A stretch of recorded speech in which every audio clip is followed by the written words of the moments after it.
I would say it is like if you are passionate about making connections, about making sure that people are connected or at all times, no matter what geographical location they are in or where they come from, and you want people to be connected and to communicate with each other.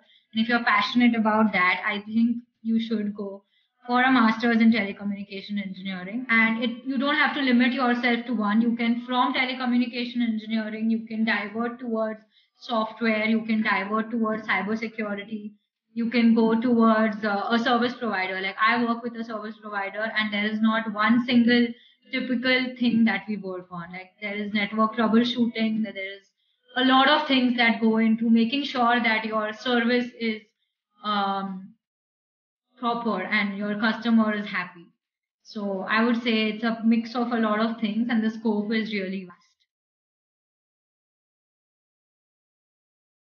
We need, like, I think close to 5 or 6 mandatory courses, and the remaining will be electives. And every course carries 3 credits.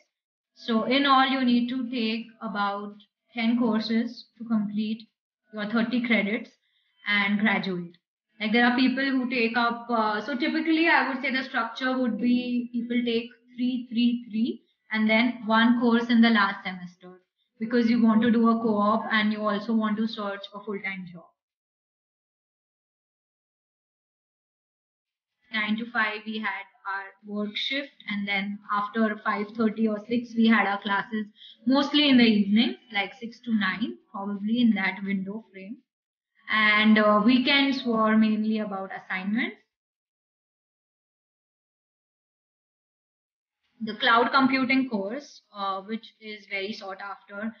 There is a data structure and algorithm course, which is completely a programming course. Also, there is a Linux system administration and VMware course, which is a really good course that is within the department. Also, there is a software-defined networking course, like SDN is thought to be is probably going to be the next big thing in networking. The structure of these courses, I would say, were very lab centric. So I remember we having a Linux system administration lab, and one of the courses, so two of the courses actually teach you programming languages. So one of them was the network and protocols course, which teaches you, which has a Java project. Another course is a cellular communication course, which teaches you Python from scratch. So I guess these are the kind of courses that you would want on your transcript, where there are more projects involved and more lab work involved. The standard norm is you need to keep your GPA above 3 out of 4.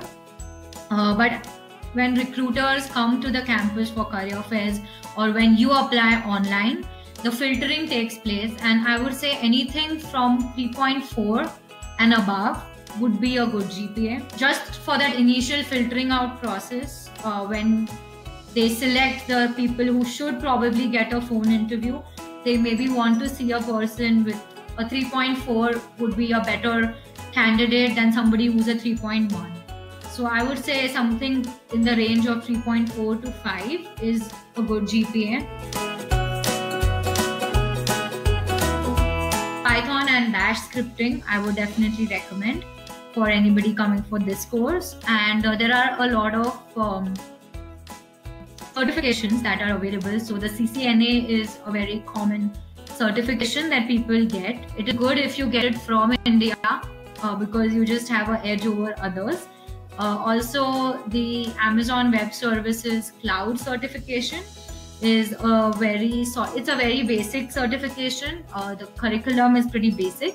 So Udemy and Coursera, I would say, are like two good websites that you can find courses on cloud computing or networking, or even Python programming. They have a beginners and advanced level course on Udemy.